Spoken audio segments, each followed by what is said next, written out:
David Barker, I'm going to be chairing the subcommittee, but before we do the introductions, I just need to pass over to my colleagues in Democratic Services to give us the housekeeping arrangements. Thank you, Chair.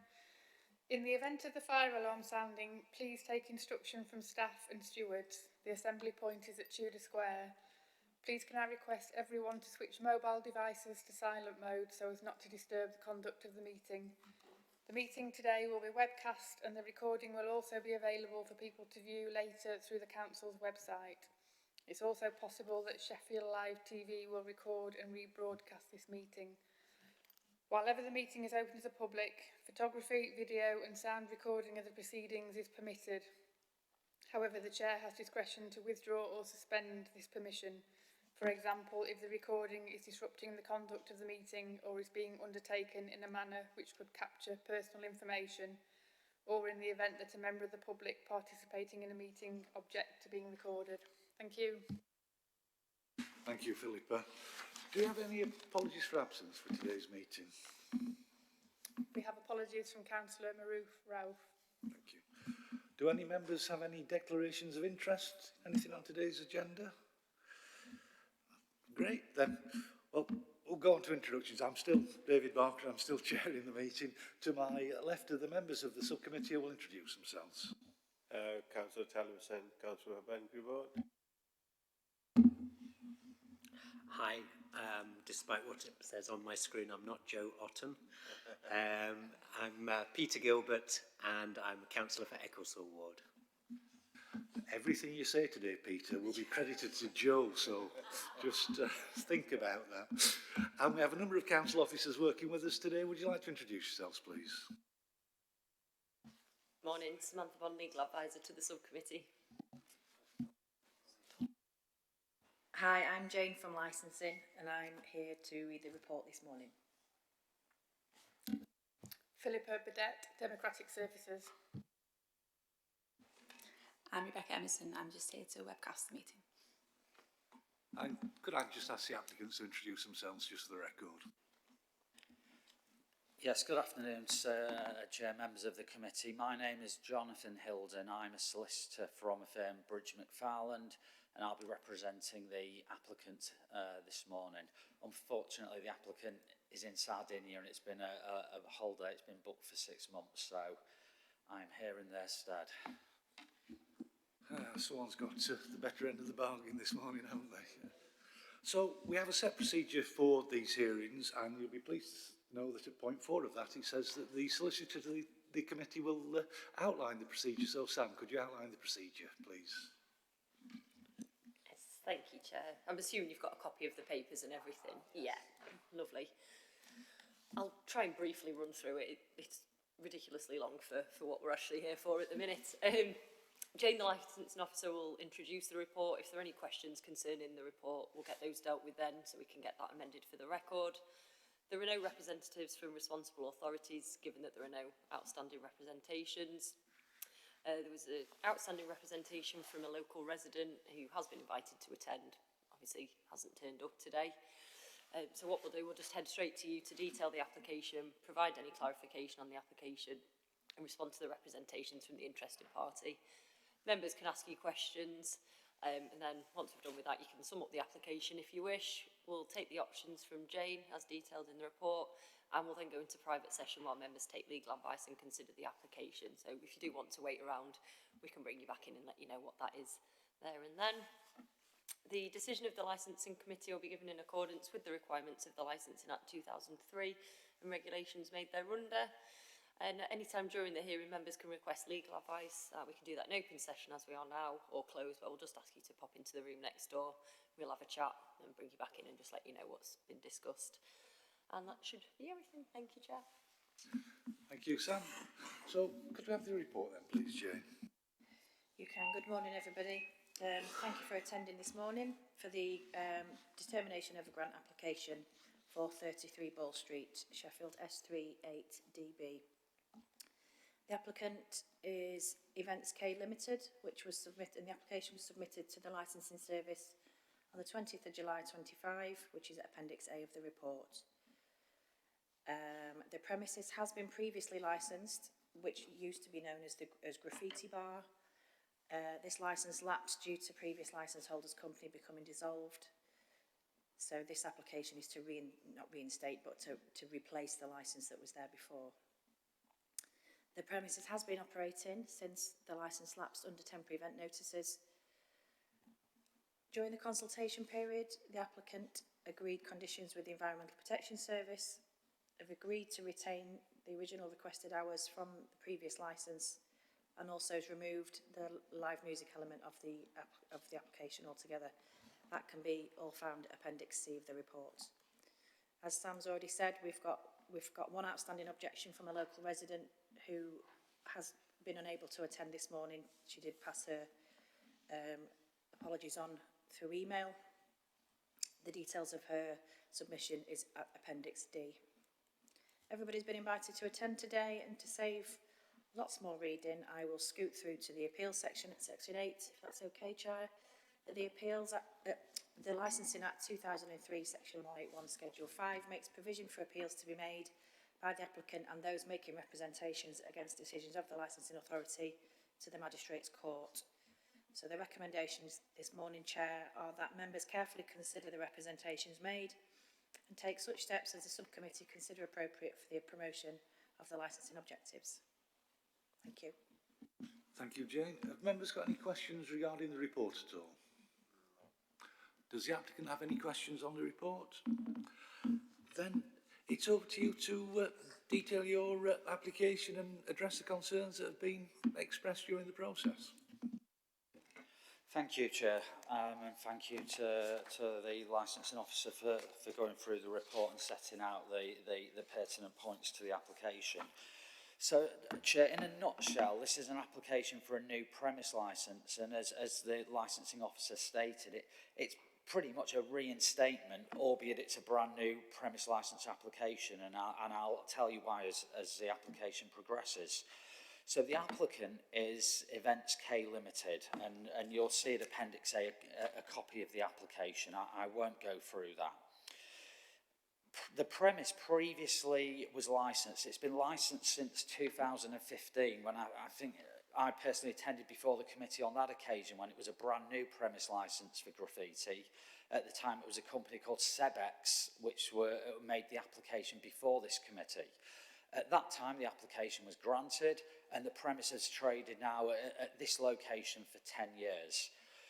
Unfortunately, my client has decided to wind up Sebex and didn't realise that by winding up the company that within 28 days the premise licence would lapse unless it was transferred at that point into the name of the new co. The new co being Events K Limited. Therefore, application to transfer didn't happen, and the premise licence has basically lapsed. It's gone. And therefore, in order to reinstate the licence as such, a brand new application has had to be made to the licensing authority for the new premise licence. So that's the reason why we are here today, because an administrative error and that was realised, and a new application has now been submitted. In terms of the application today, you've seen a copy of what's been applied for. The premise will basically operate as they currently do. The premise are currently operating right now. They're operating on temporary event notices to basically get them across this period of licence lapsing to hopefully the new licence being granted by you today. In terms of the application, that's been submitted to the licensing authority and all of the responsible authorities in accordance with the Licensing Act. I asked the committee to place great weight on the fact that the police haven't objected, crime and disorder, public environmental health haven't objected, public nuisance, and the public safety officer hasn't objected on grounds of public safety. So there are no responsible authorities here today. They did raise and ask for some additional conditions, and those were agreed to immediately, and on that basis their representations have been withdrawn. So all of the main authorities for the four licensing objectives are happy with the application that's before the committee today. So in terms of historically and the last 10 years, how have these premises operated? They've never been called in for a review, summary or standard review. They've never had a request for additional conditions, etc. Variation of the licence, i.e. you're operating badly, add these conditions or we'll take you to review. None of that. The premises have operated without issue during that time period. And again, I would ask the committee to place great weight on that when arriving at their decision as well. So today there is one representation. The representation can be located at Appendix D of the application. And there are two emails. There's the initial objection and then a follow-up addendum to that. So I'll just go through the objections because I know that the objectors aren't here in person, but I think it's right that I at least address the objections so the committee can then place what weight on those as they deem necessary. So on the back page is the initial objection, and in terms of that, it begins with a basic, just some background. Then it states, I oppose a late night and music application in the grounds of the current noise levels.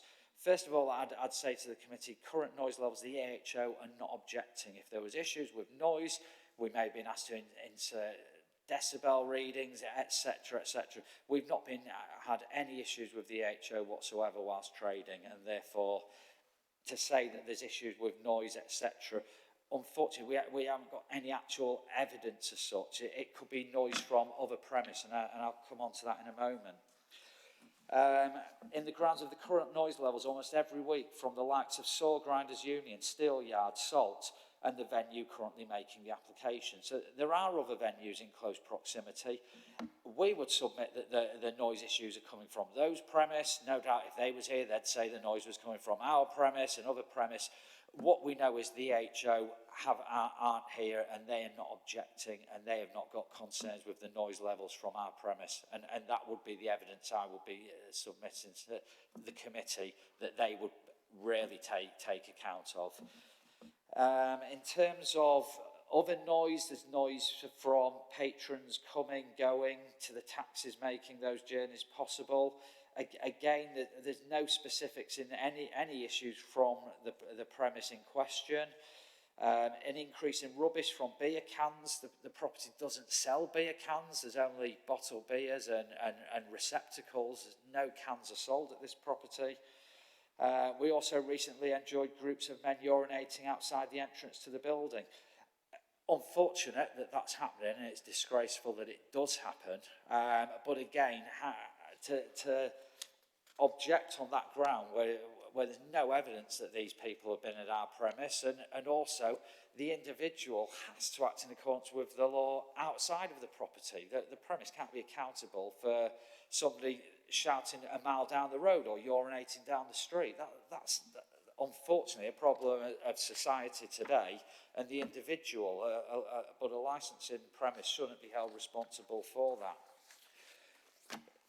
In terms of the addendum to the objection, when we raised our concerns that it could have been deemed to have been a vexatious objection and there were many points that are irrelevant, the objector came back again and stated that they still wish to oppose the longer licensing hours. These are the hours that the premises always operated with.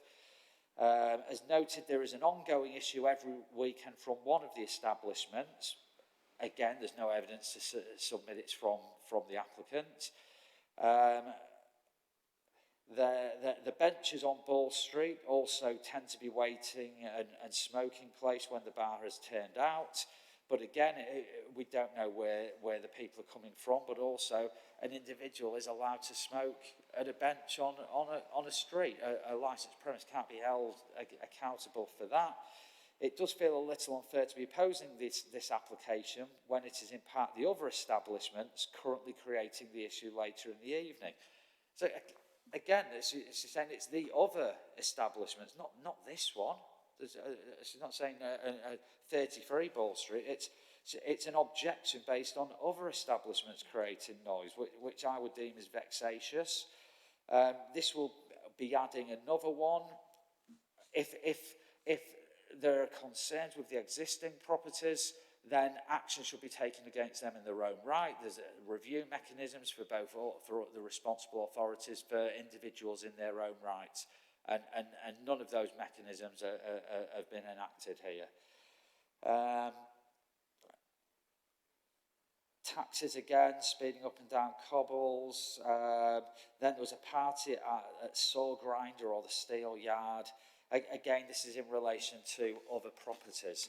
So, albeit I acknowledge the concerns of the resident in question, I would point out that it's one resident. It's not multiple residents.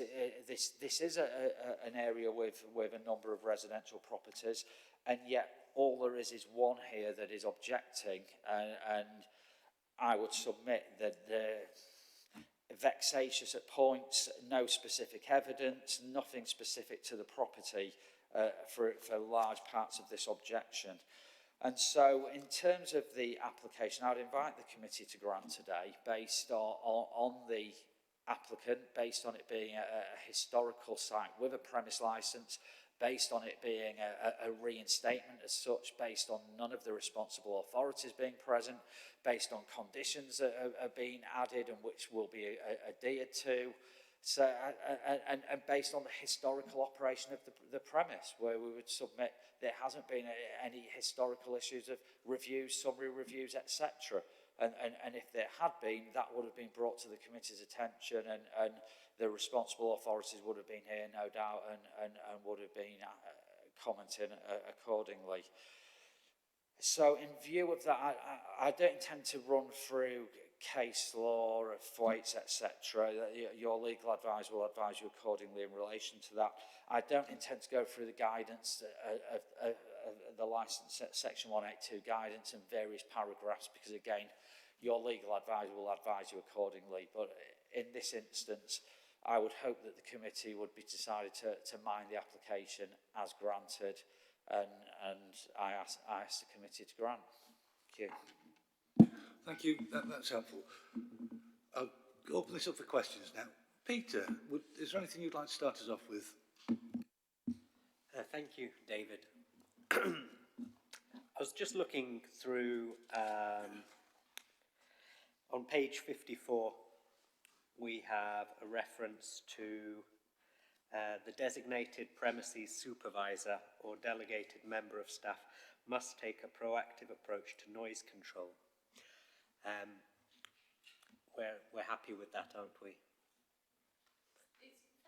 Yeah. I was wondering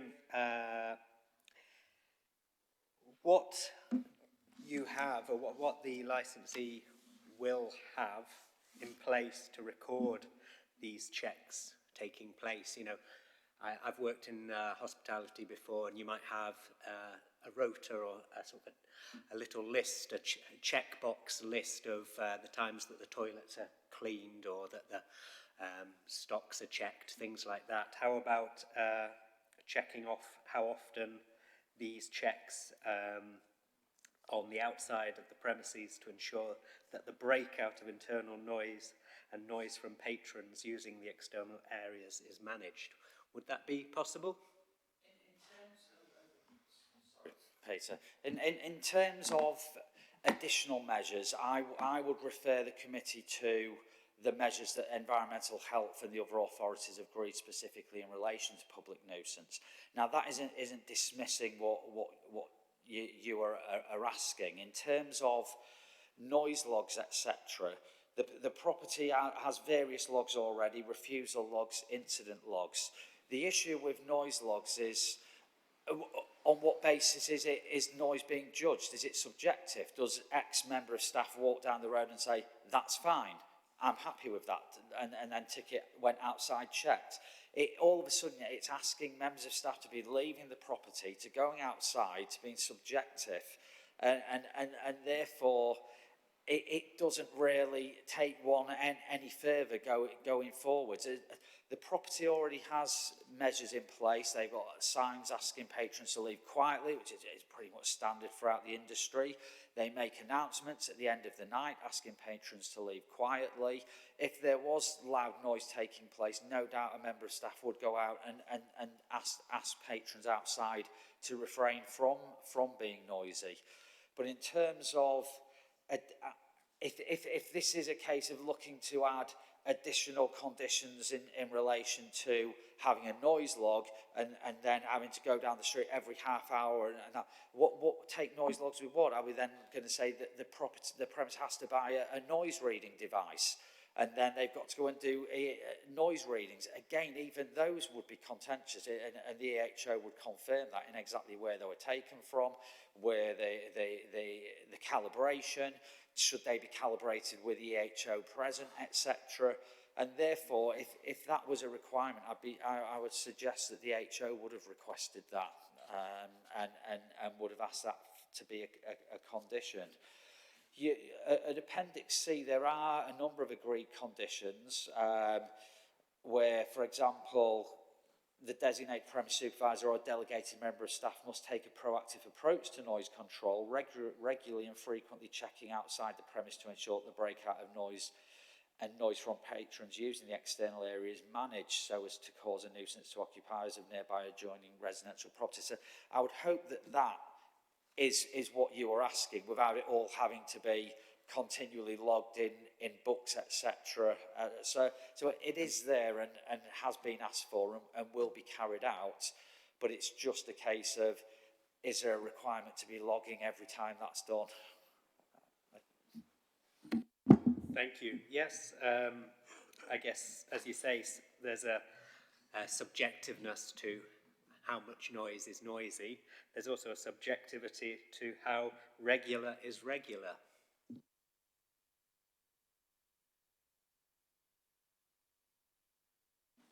Sorry, I presume that was a question there to say on the basis that being subjective, how regular is regular, so should it be a specific time? Somebody could go out at 9 o'clock on the dot, 10 o'clock on the dot, 11 o'clock on the dot, 12 o'clock on the dot. If it's quiet on all of those occasions, what if it's 10:30 where there's noise, or 11:45 where there is noise?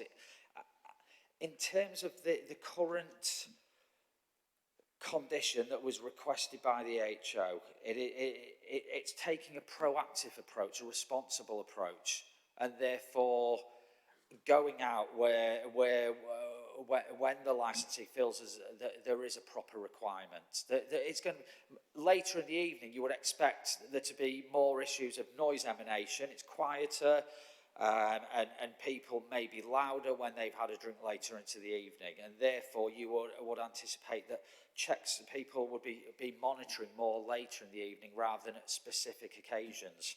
So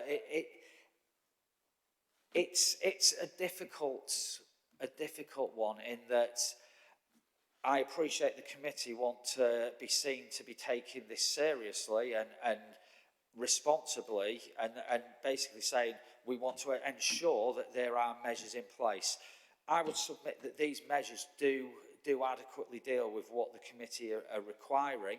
If what I say today isn't correct, then if there are further noise issues and this isn't being monitored properly, then no doubt a review would be brought by the applicants or the HO, and at that time the applicant will be brought before you, and then you will be looking at them thinking, I said this would be an issue, I now want X, Y, Z putting in place, and I would agree entirely for the committee to do that at that point. But until that point, I would be asking that the committee not adhere to, but take the lead from the HO, etc., who've come out with the conditions which we are happy to adhere to, and I hope that they should be enough at the present time. Thank you.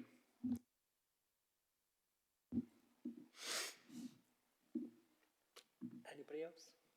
Talib, is there anything you'd like to ask? Thank you, Chair. My question is, in last 10 years regarding the license of these premises, any individual, either the individual who objected or any other resident lodged complaint against these premises, noise, nuisance, littering, anything in that period? Any complaint? Sorry, Councillor. I am not the applicant in person, so I cannot categorically give an answer, definitive answer to the question. As far as I am led to believe, no is the response to that. All I can say to the committee is that if there were complaints, I would have expected the residents to have complained initially to the property, but if no action to rectify any issues was taken, then to the environmental health officer, and the EHO would have a recorded list of, against every property, times, dates, basically an allegation of what a complaint as such. And as far as I'm aware, there are none of those. The EHO isn't here today, but I cannot categorically state that. But I would go back to the point, if there was noise issues, etc., then I would have expected the environmental health officer to be objecting right now before the committee. Thank you. No further question. Just sort of following on from that one a little bit, obviously no matter how well managed licensed establishments are, there will occasionally be issues that do cause public nuisance, and this is an area where a number of people live. So I just wonder, what is the process for people to raise concerns? Is it easy? Do residents know who to contact? And just secondly from that, irrespective of any concerns, is there any sort of proactive work from the premises to engage with local residents about its business and the way it runs things?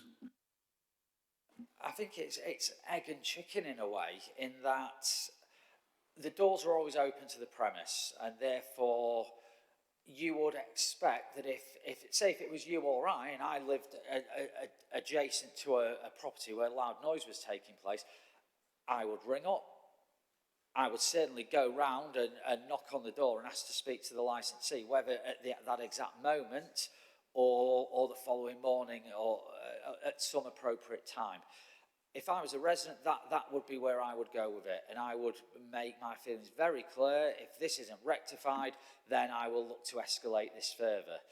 The escalating further is if nothing happens and there are still issues, then you would look to contact the licensing authority, and no doubt, if not aware, the environmental health and the licensing officer would put you in touch with the environmental health officer, and basically a contact for Sean Gibbons or somebody of that nature.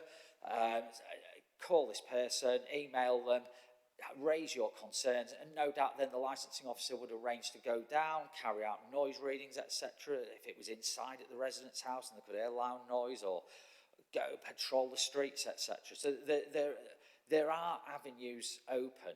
If somebody doesn't come to the property, to the premise and object, then how is one meant to know that there is an issue at that point?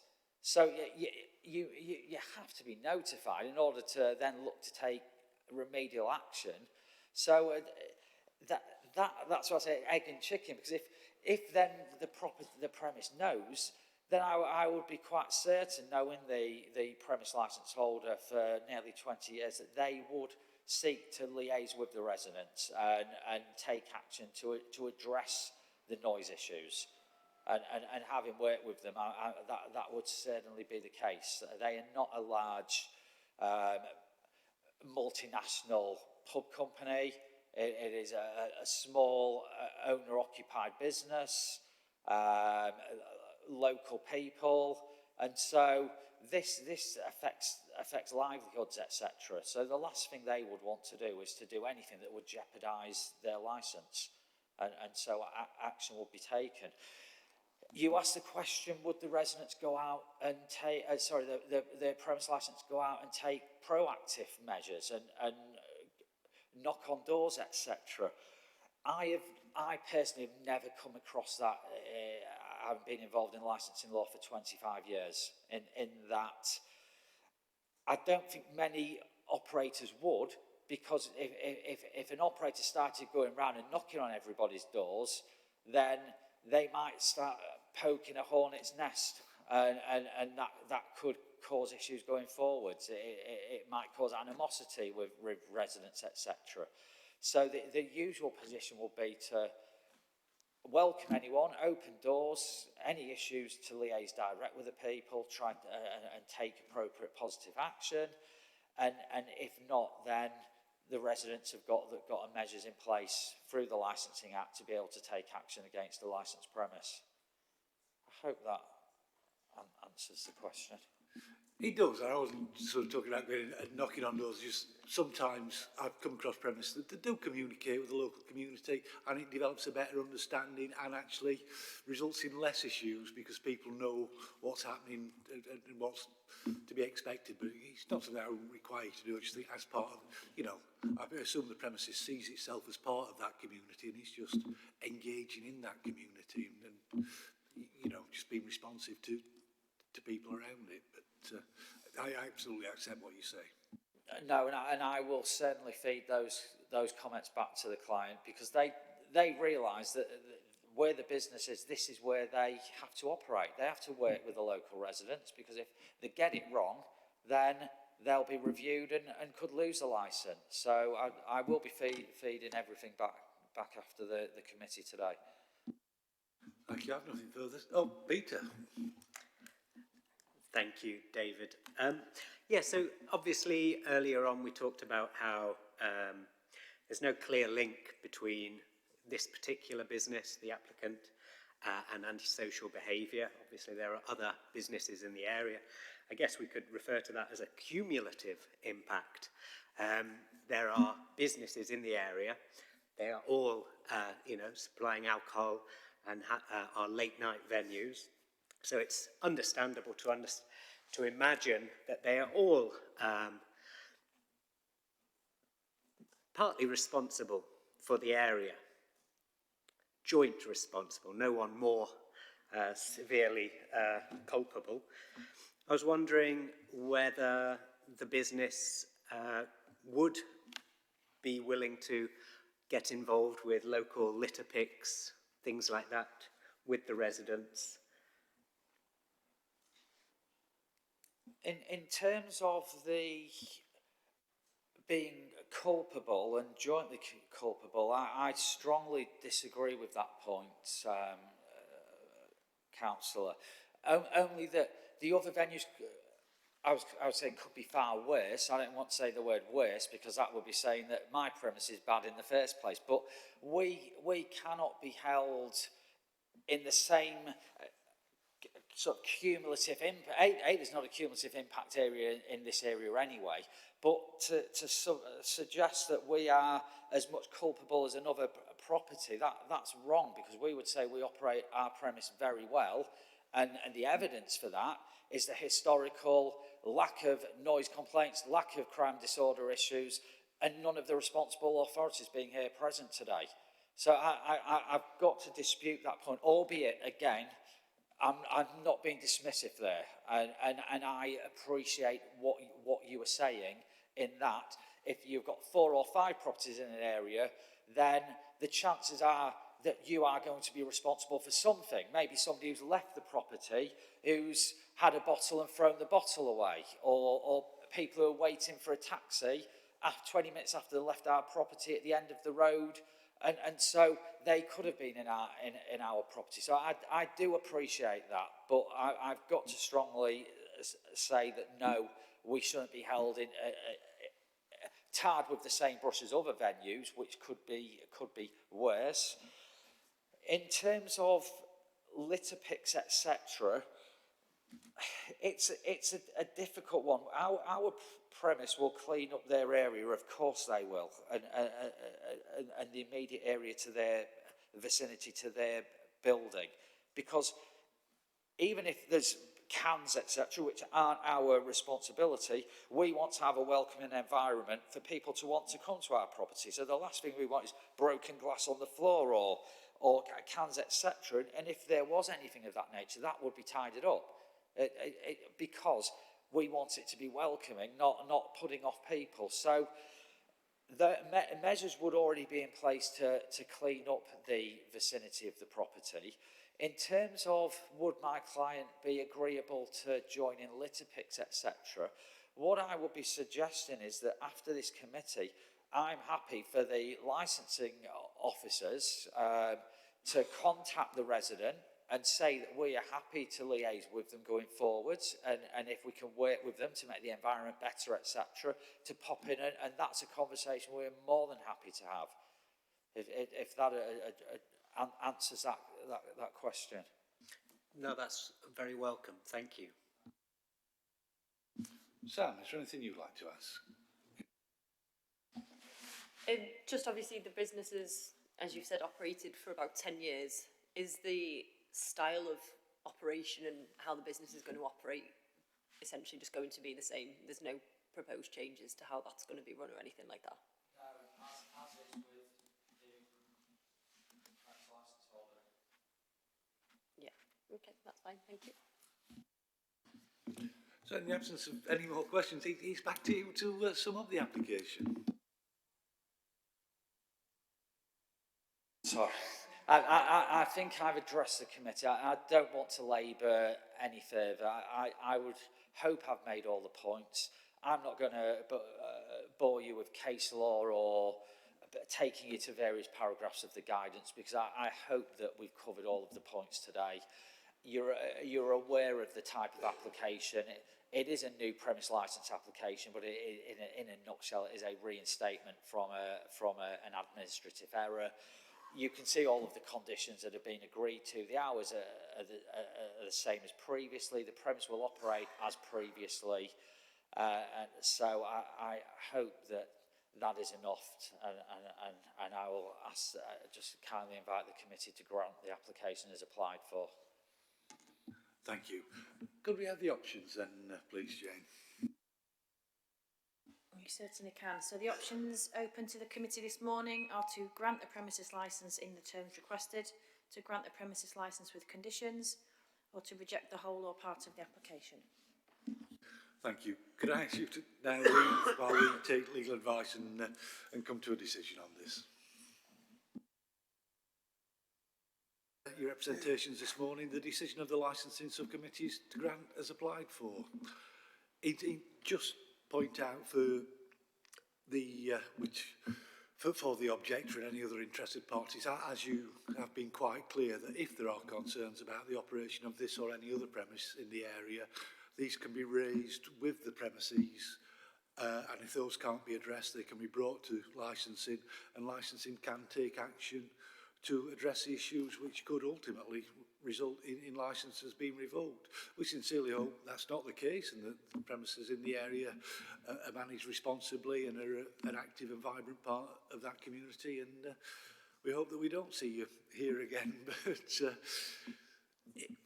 that option's there, but we wish you the best of luck. We hope this goes well, and that's the decision of the licensing subcommittee this morning. Thank you, Chair. I'll take that as a compliment that you don't want to see me again. No, thank you for your time this morning, and we will endeavour, as stated, to work with the local residents as and when. Just to wrap it up for the benefit of the recording as well, there is the right of appeal from the interested parties of that decision, given that the representation was outstanding. So following the hearing, everyone will get a notice setting out the decision and just confirming the conditions that will go on the licence and the hours. So should they wish to lodge an appeal, that's within 21 days to the Magistrates' Court. Hopefully everything goes swimmingly, and wish you all the best of luck. Thanks for your time.